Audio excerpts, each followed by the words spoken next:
As we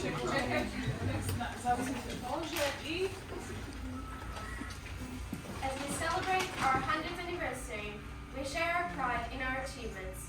It is remarkable for a school to have survived and thrived over a course of centuries. This game is certainly not over. After 100 years, and we would like to pass to future generations something that we strongly believe in, and that is knowledge is power. So that all students remember that they need to keep studying and understand more about the world in order to succeed. We are also here to celebrate Shakespeare's life, work, and enormous contribution to the English language.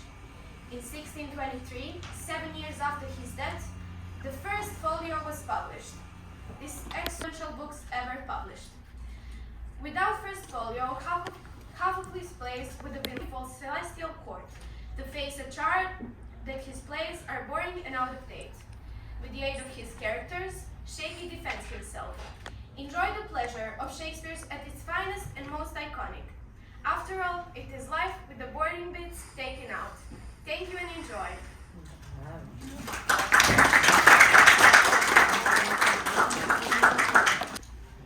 Silence in the celestial court. Call William Shakespeare. Call William Shakespeare. That's me. William Shakespeare, you have now been dead for 400 years. As long as that? I don't believe it. That was no lie. You're not being tricked. In 1616, the bucket was hit. And you woke me up to tell me that? No, we woke you up to put your place on the trial. Place the defendant in the dock.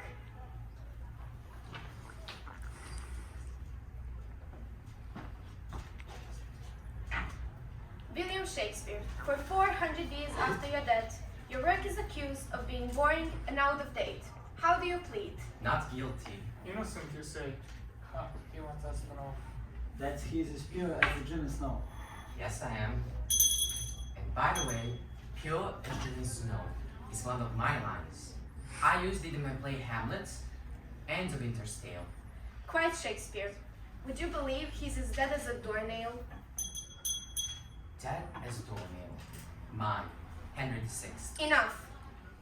Alright, but who says my work is being boring and out of date? Apart from a lot of them, they do. Oh, Shakespeare homework. Don't remind me. Maybe there's the website that will help us. Oh, I don't hope so. Shaky, shaky. Shaky, shaky. Is it you? Or is it us? What is all about? We haven't got a clue.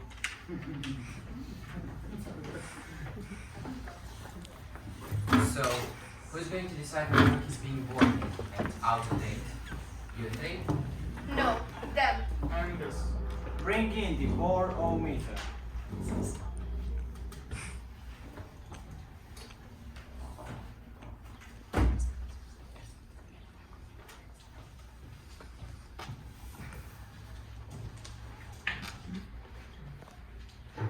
A barometer?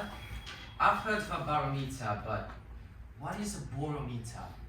A barometer measures the level of barometric pressure. A barometer measures the level of boredom. And as of now, you're down at Snorden. Boredom? Snordom. I want to call witness for defense. Permission granted. From my play, The Merchant of Venice, I call Balthazar. Call who? Balthazar. Call Balthazar. If this is such a defense in strengthening, Master Shakespeare, you can count on me. Your Honors, kindly read details of my client's early years for the benefit of all. William Shakespeare, you were born in Stratford-upon-Avon in Berkshire in the year 1564. Your father was John Shakespeare. and your mother was Mary Shakespeare, formerly Mary Arden. They had 8 children in all. You were number 3. There is very little evidence concerning William Shakespeare's schooling. The assumption is that he went to the grammar school in Stratford. Is that so, Master Shakespeare? I can't remember. Can't remember? Who can forget their school days? Well, it's easy if you've been dead for 400 years. There is, however, evidence about what pupils were taught at the grammar schools in 50s, 70s.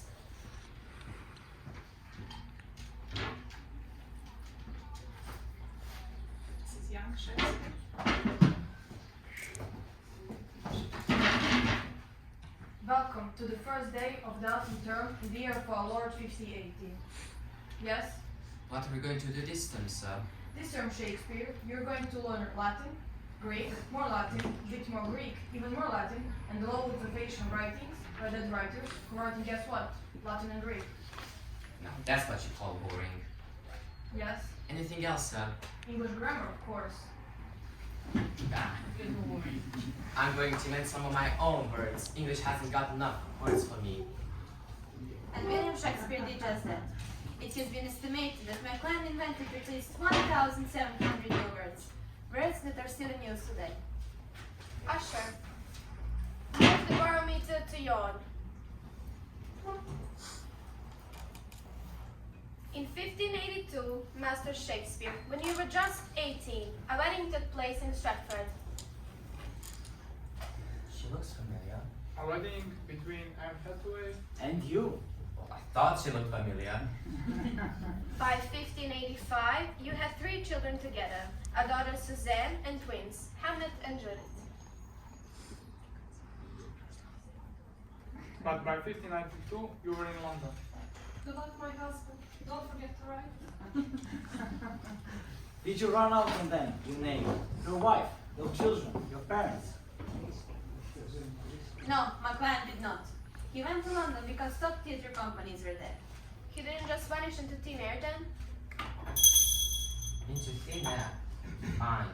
The Tempest. And no, I didn't. Master Shakespeare would later buy an expensive house in Stratford, but London was where important people were. Such as? Call Her Majesty, Queen Elizabeth I.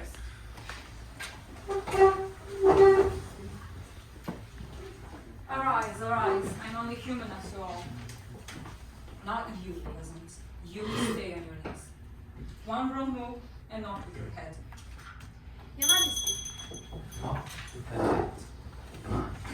Henry VI, Part 3. Your Majesty, Master Shakespeare's work has been accused of being boring. Do you agree with that? One does not. That quite seems the Lord Chamberlain lose his head. Could you explain that, please? One of the Lord Chamberlain's jobs was to arrange the entertainment for the royal court. Master Shakespeare wrote and took part in plays performed by his group of players, known as, please concentrate, I do not like repeating myself, the Lord Chamberlain's men. Our reports say that this group put on plays in a theater called the Theatre, Not exactly a snappy name, but true. and later at a theater called the Globe. Another snappy name. Good job their plays were snappier or they have all lost their heads. One last question, Your Majesty. Did you think the theatre in your time was a good thing? Oh, it was a wonderful thing. All my subjects went to theatre wherever they were. In the audience, you might find somebody as low as him and almost as high as me. A visit to a theatre was an occasion. Watch. Usher, adjust the barometer to sigh.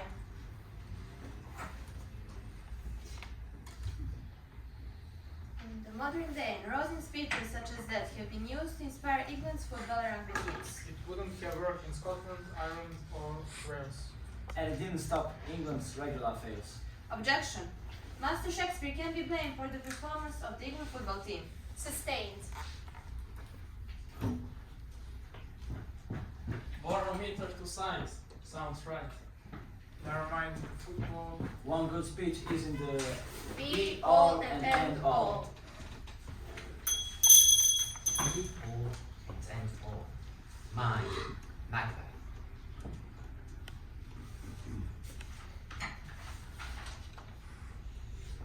This is a tiny part from a balcony scene from my play, Romeo and Juliet. One of the most famous scenes my client has ever written. Well, I've just updated it. I'll read the new version as you perform the old one, and let's see what they think.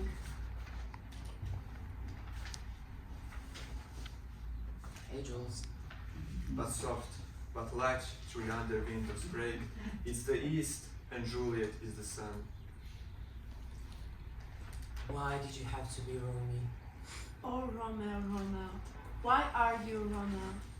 Pretend your name isn't what it is, and I'll call myself the Capulet. It's my lady, or it's my love. Deny the father and refuse the name, and I will no longer be a Capulet. Shall I carry on, or let her know I'm here? Shall I hear more, or shall I speak at this? So, your Montaki names don't matter, do they? What's Montecchi? What's in a name? That which we call a rose by any other name would smell as sweet. Right, you're on. Be mine, and I'll call myself something else. Romeo, get rid of your name and take all of me.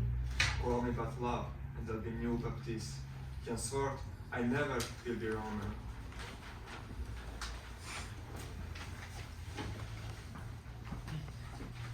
Usher, move the barometer to so-so. After being on the throne since 1558, Her Majesty Queen Elizabeth I was reaching the end of her long reign. Majesty. Majesty. Your Highness. One does not feel very well. And on the 24th of March, 1603, she died. I told you one doesn't feel very well. She was succeeded as monarch by King James VI of Scotland, otherwise known as King James I. Your Majesty. Master Shakespeare, I have made a decision. The Lord Chamberlain's men are to be no more. But why? We are successful. I've made pots of money. I bought a big house in Stafford. We can't stop now. You're not going to stop. You're going to work for me. You are going to be called the King's Man. Oh, wonderful. That's settled then. Any questions? Only one, Your Majesty. Will you be allowing girls to become actors in future? Girls on stage, certainly not a ridiculous idea. That was the ruling of the age. They might be on the page. But no girls allowed on stage. And what was your solution, Master Shakespeare? Simple. We employed girls to act as boys.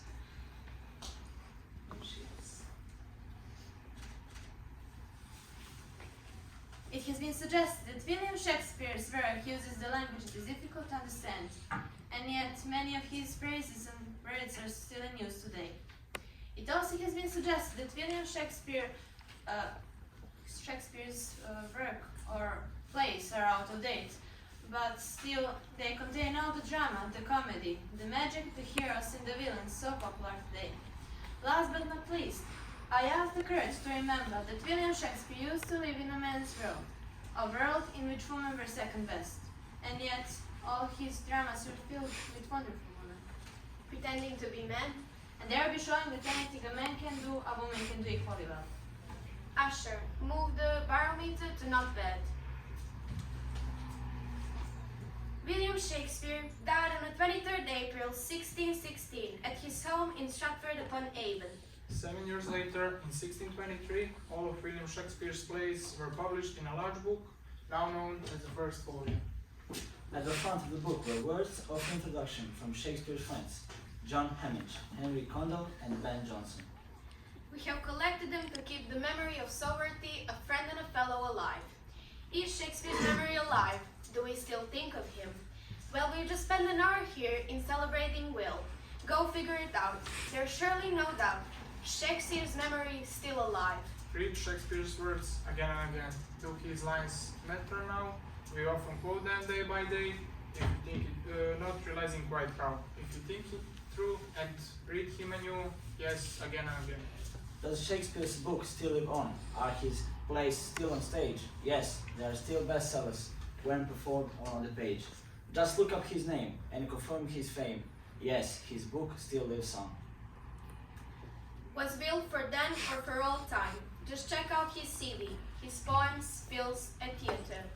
And the versions on TV. Of writers, there's a few who've met Doctor Who.